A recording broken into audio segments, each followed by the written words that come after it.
सूरजपुर नाम का एक छोटा सा गांव था। उसी गांव के आखिरी छोर पर एक छोटी सी झोपड़ी थी। वहीं रहता था भुवन बढ़ई। उसकी पत्नी सीमा का कुछ साल पहले बीमारी के कारण देहांत हो गया था। अब भुवन की पूरी दुनिया उसकी छोटी बेटी पायल और बूढ़ी माँ जमुना ही थी। भुवन गांव के सबसे बड़े लकड़ी व्यापारी धर्मदास सेठ के यहाँ मजदूरी करता था। लकड़ी काटने से लेकर फर्नीचर बनाने तक का सारा काम भुवन ही संभालता था। उसके हाथों में ऐसा हुनर था कि टेढ़ी मेढ़ी लकड़ी को भी वो खूबसूरत सामान में बदल देता था। लेकिन उसके हुनर की कीमत उसे कभी नहीं मिली। एक दिन जब वो घर लौटा, बाबा, आप फिर से इतनी देर से क्यों आए हो? मैं कब से दरवाजे पर बैठकर आपका इंतजार कर रही थी। देखो, मैंने आज आपके लिए रोटी बनाकर रखी है। आप पहले खाना खा लो, फिर मैं आपको बताऊंगी कि आज मैंने क्या बनाया है। अरे मेरी बिटिया, तूने मेरे लिए रोटी बना के रखी? बेटा, आज फिर से सेठ ने मजदूरी पूरी नहीं दी क्या? तेरे चेहरे को देखकर ही समझ में आ रहा है कि आज भी कुछ ठीक नहीं हुआ। माँ, आज धर्मदास सेठ ने फिर मजदूरी के पैसे काट लिए। कहता है कि पिछले महीने जो लकड़ी खराब हुई थी उसका नुकसान मेरे हिसाब से काटा जाएगा। मैंने उसे कितनी बार समझाया कि लकड़ी पहले से ही सड़ी हुई थी, लेकिन वो मेरी बात सुनने को तैयार ही नहीं है। सुबह से शाम तक मैं उसकी दुकान पर खड़ा रहता हूँ, फर्नीचर बनाता हूँ, कभी ग्राहकों के घर सामान पहुँचाता हूँ, लेकिन महीने के आखिर में हिसाब करता हूँ तो लगता है जैसे मैंने काम ही नहीं किया। बेटा, तू दूसरों के लिए इतनी मेहनत करता है, लेकिन अपने लिए कब करेगा? तेरे हाथों में हुनर है। तू साधारण लकड़ी को भी ऐसी चीज बना देता है कि देखने वाला दोबारा पलट कर देखे। गांव में कितने लोग तेरे बनाए दरवाजे, चौकी और कुर्सियां खरीदना चाहते हैं, फिर तू हमेशा धर्मदास के यहाँ मजदूरी करने को मजबूर क्यों है? माँ, बात सिर्फ हुनर की नहीं है। अपना काम शुरू करने के लिए लकड़ी चाहिए, औजार चाहिए, दुकान चाहिए और सबसे बड़ी चीज चाहिए पैसा। हमारे पास तो इतना भी नहीं है कि महीने का राशन आराम से आ जाए। पायल की पढ़ाई का खर्च है, आपकी दवाइयाँ हैं और घर का खर्च अलग। मैं अगर सेठ की नौकरी छोड़ दूंगा और अपना काम नहीं चला तो घर में चूल्हा कैसे जलेगा? बाबा, अगर आपके पास पैसे नहीं है तो क्या हुआ? आप छोटा काम शुरू करना। पहले एक कुर्सी बनाओ, फिर कोई खरीद लेगा। उससे जो पैसे आए उनसे दूसरी चीज बनाना, फिर धीरे धीरे बड़ा काम करना। आपने ही तो मुझे सिखाया है कि लकड़ी का बड़ा पेड़ भी कभी छोटा सा पौधा हुआ करता है। मेरी बेटी ने तो आज मुझे ही समझा दिया। लेकिन बेटा, जिंदगी में सिर्फ हिम्मत से काम नहीं चलता। कभी कभी हालात आदमी की हिम्मत से बड़े हो जाते हैं। हालात बड़े नहीं होते बेटा, हम उन्हें बड़ा मान लेते हैं। तेरी पत्नी सीमा आज होती तो शायद यही कहती कि दूसरों के भरोसे जिंदगी मत काटो। माँ, उसकी बातें आज भी कानों में गूंजती हैं, लेकिन कभी कभी लगता है कि मैं हार रहा हूँ। आप हार नहीं रहे बाबा, आप तो रोज मेरे लिए लड़ रहे हो। अगर आप हार गए होते तो आज भी सुबह उठकर काम पर नहीं जाते। आप रोज इतनी मेहनत करते हो ताकि मुझे भूखा न सोना पड़े। मेरे लिए आप दुनिया के सबसे अमीर आदमी हो। फिर भुवन अचानक उठकर अपनी पुरानी लकड़ी की पेटी खोलता है। उसमें उसके कुछ पुराने औजार रखे थे। अगर मैं अपनी मेहनत किसी और की दुकान को बड़ा करने में लगा सकता हूँ तो अपने घर को खड़ा करने के लिए क्यों नहीं लगा सकता? मेरे पास पैसा नहीं है, लेकिन ये औजार हैं। देर किस बात की है बेटा? कल से धर्मदास की दुकान पर जाने की जरूरत नहीं। ठीक है माँ, कल मैं धर्मदास सेठ से अपना हिसाब मांगूंगा। अगली सुबह भुवन धर्मदास सेठ की दुकान पर पहुंचा। सेठ हमेशा की तरह अपनी बड़ी कुर्सी पर बैठा था। भुवन उसके सामने जाकर खड़ा हो गया। सेठ जी, मुझे आपसे आज एक ज़रूरी बात करनी है। मैंने आपके यहाँ कई साल काम किया है, हमेशा पूरी ईमानदारी से काम किया। कभी मजदूरी बढ़ाने की जिद नहीं की, कभी छुट्टी के लिए बहाना नहीं बनाया। लेकिन अब मैं चाहता हूँ कि आप मेरा पूरा हिसाब कर दीजिए। आज के बाद मैं आपके यहाँ मजदूरी नहीं करूँगा। मैं अपना काम शुरू करना चाहता हूँ। अपना काम? तू? अरे भुवन, तुझे देखकर लगता है कि तूने आज सुबह कोई सपना देख लिया है। अपना काम शुरू करने के लिए पैसे चाहिए, लकड़ी चाहिए, जगह चाहिए और ग्राहक चाहिए। इनमें से तेरे पास क्या है?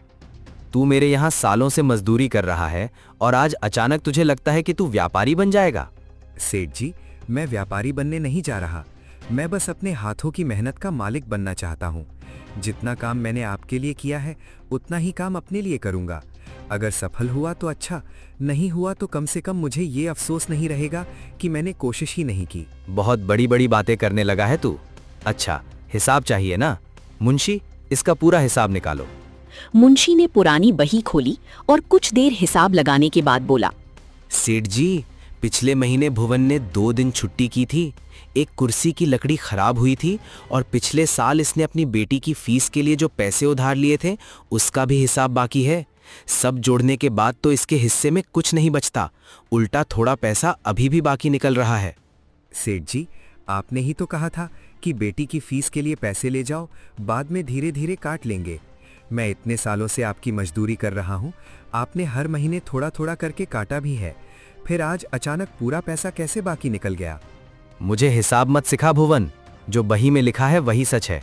और सुन, मेरे यहां से निकलकर तू क्या कर लेगा? 2 दिन में तेरे घर का चूल्हा बंद हो जाएगा, फिर खुद चलकर मेरे पास आएगा और कहेगा, सेठ जी मुझे वापस काम पर रख लो। उस दिन मैं तुझे पहले से ज्यादा काम करवाऊंगा और मजदूरी वही दूंगा। हो सकता है सेठ जी, मैं असफल हो जाऊं, मेरे पास पैसे खत्म हो जाएं, हो सकता है मुझे बहुत मुश्किलों का सामना करना पड़े, लेकिन आज अगर डर कर वापस चला गया तो जिंदगी भर यही सोचता रहूंगा कि शायद मैं कुछ कर सकता था।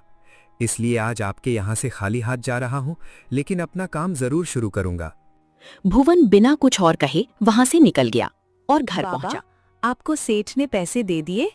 नहीं बेटा, पैसे तो नहीं मिले, लेकिन आज मैंने अपने ऊपर लगा एक बोझ जरूर उतार दिया है। अब जो होगा हम मिलकर देखेंगे। तो फिर आज से आप अपनी दुकान शुरू करो बाबा, और खूब मेहनत करो, आप जरूर सफल होगे। मेरी बेटी ने अगर इतना बड़ा सपना देख लिया है तो अब तुम्हारा बाबा उसे पूरा करके ही दम लेगा। अगली सुबह भुवन ने बाजार के एक कोने में पुरानी लकड़ी का एक छोटा सा टुकड़ा रखा और अपने औजार निकाल लिए।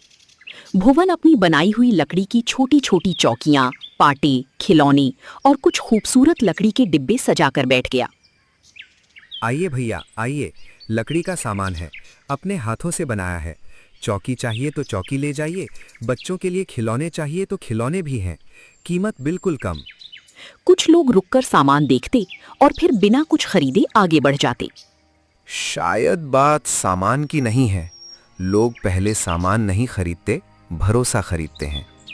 मुझे यहाँ बैठे अभी कुछ ही घंटे हुए हैं, लोग मुझे जानते नहीं, मेरे काम को जानते नहीं। धर्मदास सेठ की दुकान सालों से यहाँ है, इसलिए लोग वहाँ बिना सोचे सामान खरीद लेते हैं। मेरे लिए ये रास्ता नया है, हो सकता है आज कुछ ना बिके, कई दिन तक कोई ग्राहक ना आए, लेकिन अगर मैंने अपना काम ईमानदारी से किया तो धीरे धीरे लोग पहचानेंगे। एक आदमी उनके सामने आकर रुक गया। उसने लकड़ी की एक चौकी को देखने लगा। भाई ये चौकी कितने की है? देखने में तो अच्छी लग रही है, लेकिन आजकल बाजार में लकड़ी के नाम पर लोग कुछ भी बेच देते हैं। ऊपर से पॉलिश ऐसी कर देते हैं कि सामान नया दिखाई देता है और कुछ दिन बाद लकड़ी जवाब दे देती है। इसलिए मैं खरीदने से पहले अच्छी तरह देख रहा हूँ। अब बिल्कुल अच्छी तरह देखिए भैया, मैं आपको सिर्फ सामान बेचने के लिए मजबूर नहीं करूंगा। आदमी ने चौकी को जमीन पर रखा और उस पर बैठकर देखा। चौकी बिल्कुल नहीं हिली। ठीक है, मजबूती तो है, लेकिन कीमत क्या रखी है? साहब, इसे मैं 100 रुपए में दे रहा हूँ। 100? अरे भाई, इतनी कीमत तो बहुत है, और इसमें लकड़ी भी तो पुरानी लगी है। हाँ, लकड़ी पुरानी है, लेकिन साहब ज्यादा कीमत नहीं है। इसी बाजार में यही चौकी 150 रुपए की मिलेगी। ठीक है, मैं इसे बाजार से 150 रुपए की खरीद लूंगा। अच्छी तो मिलेगी। वो वहां से चला गया। फिर उसी समय सामने से धर्मदास सेठ और उसका नौकर गोपाल आते दिखाई दिए। तो भुवन, आखिर तूने अपनी दुकान लगा ही ली। तू माना नहीं, वापस मेरे यहाँ काम शुरू कर दे, मैं तेरी मजदूरी पहले से थोड़ी बढ़ा दूंगा। सेठ जी, अगर आपने ये बात कुछ महीने पहले कही होती तो शायद मैं मान भी जाता। आपने मुझे कई साल काम दिया, लेकिन इसका मतलब ये नहीं कि मैं जिंदगी भर मजदूरी ही करता रहूं। मैंने बस अपने हाथों के हुनर से अपना घर चलाने की कोशिश शुरू की है। आप मुझे रोकने की कोशिश मत कीजिए। अगर मेरा काम अच्छा होगा तो लोग खरीदेंगे, नहीं होगा तो खुद बंद हो जाएगा। ठीक है भुवन, तूने फैसला कर लिया है तो मैं भी देखता हूं कि तेरा ये नया काम कितने दिन चलता है। बस एक बात याद रखना, जब मुश्किल समय आएगा तो मेरे दरवाजे पर वापस मत आना। मुश्किल समय से मैं आज भी गुजर रहा हूं सेठ जी। फर्क बस इतना है कि पहले मुश्किल आपकी दुकान पर खड़े होकर सहता था और अब अपनी दुकान के लिए सहूंगा। सेठ धर्मदास वहां से चले जाते हैं। आज का पूरा दिन बीत जाता है, लेकिन भुवन की बोहनी तक नहीं होती।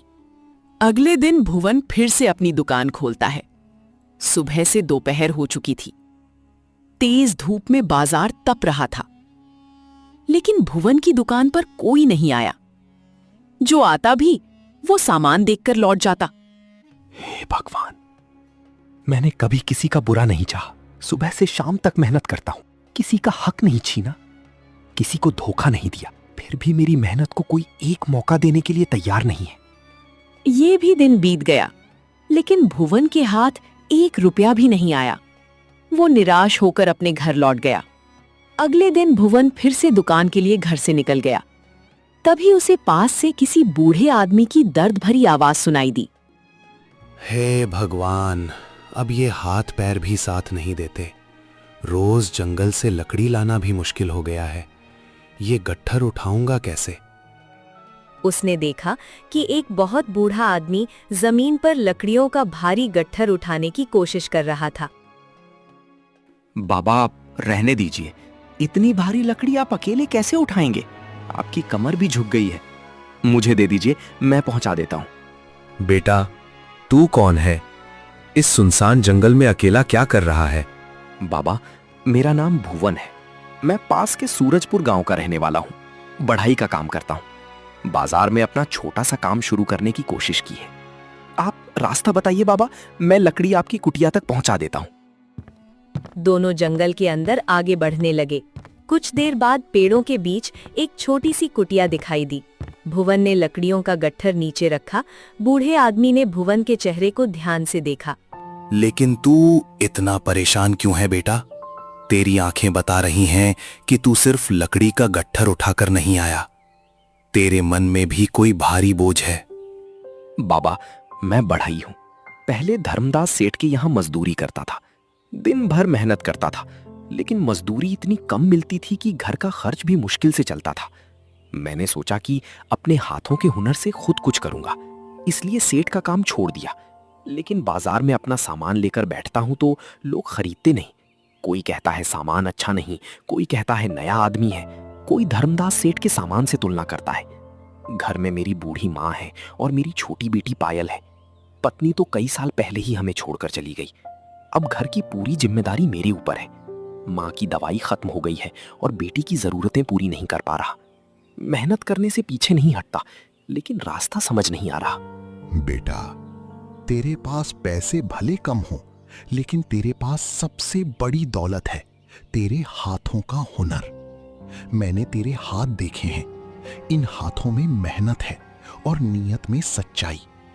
ऐसे आदमी की राह भगवान कभी पूरी तरह बंद नहीं करता।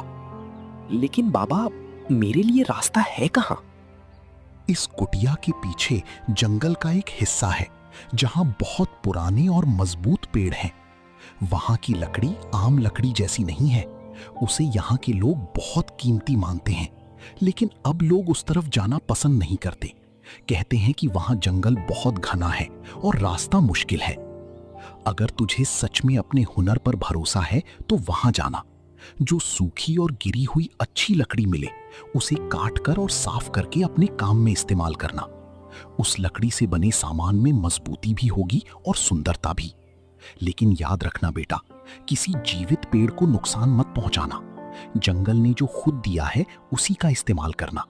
मेहनत से लकड़ी लेना, लालच से नहीं। अगर सच में ऐसी लकड़ी मिल गई तो मैं उससे ऐसा सामान बनाऊंगा जिसे देखकर लोग खुद पूछेंगे कि इसे किसने बनाया है। मैं किसी के माल की नकल नहीं करूंगा। यही तो चाहता हूं बेटा। तू किसी से मुकाबला करने के लिए काम मत कर, अपने हुनर को साबित करने के लिए काम कर। याद रख, जिस कारीगर का ध्यान दूसरे की दुकान पर रहता है उसका अपना हुनर कभी बड़ा नहीं होता। तू अपने हाथों को देख और अपने काम पर भरोसा रख। आपने मेरे लिए इतना किया है, मैं आपका एहसान कैसे चुकाऊंगा? जिस दिन तेरा काम चल पड़े और कोई गरीब तेरे पास मदद मांगने आए, उस दिन उसे खाली हाथ मत लौटाना। बस वही मेरा एहसान चुकाना होगा। बाबा, मैं वचन देता हूं कि अगर कभी मेरे हाथ में इतना आया कि मैं किसी की मदद कर सकूं, तो मैं पीछे नहीं हटूंगा। भुवन वहां से लौट पड़ा। घर पहुंचते ही उसने अपनी पुरानी कुल्हाड़ी और औजार उठाए। भुवन जंगल की ओर निकल पड़ा। बूढ़े बाबा के बताए स्थान पर पहुंचकर उसने चारों तरफ देखा। वहां जमीन पर कई पुरानी, सूखी और मजबूत लकड़ियां गिरी हुई थीं। अरे, ये तो सच में बहुत मजबूत है। अगर इससे कुर्सी, चौकी या कोई सुंदर संदूक बनाया जाए तो शायद लोग इसे देखकर रुक जाएं। उसने सावधानी से उतनी ही लकड़ी इकट्ठी की जितनी उसे जरूरत थी। लकड़ी का गट्ठर उठा लिया और घर की तरफ चल पड़ा। शाम तक भुवन अपनी झोंपड़ी के बाहर पहुंच गया। आपको इतनी देर कहाँ लग गई? मैं और दादी कब से आपका इंतजार कर रहे थे। और ये इतनी सारी लकड़ियां कहाँ से लेकर आए हो? बेटी, अब तक मैं दूसरों के लिए काम करता था, फिर अपना काम शुरू किया, लेकिन मेरे सामान को कोई पहचान नहीं मिली। अब मैं ऐसा सामान बनाऊंगा जिसे देखकर लोग सिर्फ उसकी कीमत नहीं पूछेंगे, बल्कि पूछेंगे इसे बनाया किसने है। बेटा, ये लकड़ी सच में बहुत अच्छी लग रही है। अब देखते हैं मेरे हाथों का हुनर और ये लकड़ी मिलकर क्या कमाल करते हैं। ने औजार निकाले और उसी रात काम शुरू कर दिया। आरी की आवाज देर रात तक झोपड़ी के बाहर गूंजती रही। गुड़िया कभी अपने पिता को देखती तो कभी बन रही मेज को। सुबह तक रामू ने एक सुंदर छोटी मेज और 2 मजबूत कुर्सियां तैयार कर दी। गुड़िया उन्हें देखकर खुशी से उछल पड़ी। अगली सुबह रामू अपनी बनाई मेज और कुर्सियां लेकर बाजार पहुंच गया। उसने उन्हें एक पेड़ के नीचे सजा दिया और आवाज लगाई, आइए भाइयों और बहनों, मजबूत लकड़ी की सुंदर मेज और कुर्सियां, हाथ का बनाया हुआ सामान, उचित दाम और मजबूत काम। एक बार इस्तेमाल करके देखिए, मजबूती खुद पहचान जाएंगे। भुवन, ये कुर्सी कितने की है? भैया, 50 रुपए की। लकड़ी मजबूत है और हर जोड़ मैंने खुद हाथ से लगाया है। आप बैठकर देख लीजिए। अरे भुवन, कुर्सी तो सच में मजबूत है। मेज कितने की है? 80 रुपए की बहन जी। इतने कम में? धर्मदास सेठ की दुकान पर तो इससे छोटी मेज भी 150 रुपए से कम नहीं मिलती। बहन जी, मैं अभी अपना काम शुरू कर रहा हूं। मेरा उद्देश्य ज्यादा मुनाफा कमाना नहीं, पहले लोगों का भरोसा जीतना है। आप एक बार मेरा सामान इस्तेमाल करके देखिए। अगर आपको लगे कि मैंने आपके पैसे की कीमत नहीं दी तो अगली बार मेरे पास मत आइएगा। महिला ने मेज खरीद ली। फिर एक आदमी ने कुर्सी खरीदी, फिर दूसरे ने। उस दिन शाम तक उसकी बनाई सारी चीजें बिक चुकी थीं। वो खुशी खुशी घर की तरफ दौड़ पड़ा। क्या हुआ बाबा, आप इतनी जल्दी कैसे आ गए हो? कहीं कोई परेशानी तो नहीं हो गई? परेशानी नहीं बेटी, आज पहली बार हमारी मेहनत ने हमें जवाब दिया है। आज मेरा सारा सामान बिक गया, एक भी चीज वापस लेकर नहीं आया। मैंने कहा था ना बाबा, आपकी चीजें जरूर बिकेंगी। देखा बेटा, भगवान ने तेरी मेहनत का फल देना शुरू कर दिया। जिस दिन तूने किसी मजबूर बूढ़े की मदद की थी, उसी दिन तेरी किस्मत ने भी तेरी मदद करना शुरू कर दिया था। माँ, आज समझ आया कि मेहनत कभी बेकार नहीं जाती, बस उसका फल मिलने में समय लगता है। कल तक मैं सोच रहा था कि शायद मैं जिंदगी भर मजदूर ही रह जाऊंगा, लेकिन आज पहली बार लगा कि मैं अपने हाथों से अपना घर भी चला सकता हूं और अपना नाम भी बना सकता हूं। उस दिन से भुवन दिन रात मेहनत करने लगा। उसने धीरे धीरे अपने काम को बढ़ाया। वो ऐसी मेज, कुर्सियां, चौकियां, संदूक और दरवाजे बनाने लगा जिन्हें लोग दूर दूर के गांवों से खरीदने आने लगे। पेड़ के नीचे उसने लकड़ी की एक छोटी सी साफ सुथरी दुकान बना ली। अच्छी तरह देख लीजिए, मैं चाहता हूं कि आप मेरे यहां से सामान लेकर जाएं तो अगली बार किसी और को भी मेरा नाम बताएं। मेरे लिए सबसे बड़ी कमाई आपका भरोसा है। उधर धर्मदास की दुकान पर ग्राहकों की संख्या कम होने लगी। एक दिन उसका नौकर घबराया हुआ उसके पास आया। सेठ जी, आपने सुना? भुवन बढ़ई का काम तो अब पूरे इलाके में चल पड़ा है। लोग उसके सामान की तारीफ कर रहे हैं। कहते हैं कि उसके बनाए फर्नीचर मजबूत भी हैं और आपके सामान से आधे दाम में मिल जाते हैं। कई पुराने ग्राहक भी अब उसकी दुकान पर जाने लगे हैं। क्या? वही भुवन जिसे मैंने अपनी दुकान से निकाल दिया था। मैं तो सोच रहा था कि कुछ ही दिनों में भूखा होकर मेरे पास वापस आएगा और नौकरी की भीख मांगेगा, लेकिन ये तो उल्टा मेरे ही सामने दुकान खड़ी करके बैठ गया। सेठ जी, सच कहूं तो उसका काम बहुत अच्छा है। लोग सिर्फ सस्ते दाम की वजह से नहीं, उसके व्यवहार और ईमानदारी की वजह से भी उससे सामान खरीदते हैं। बस बहुत हो गया। अब मैं देखता हूं कि ये मेरे सामने कितने दिन टिकता है। कल से मेरे सामान के दाम कम कर दो, चाहे कुछ दिनों तक मुनाफा कम हो, लेकिन भुवन को बाजार में पैर जमाने नहीं देना है।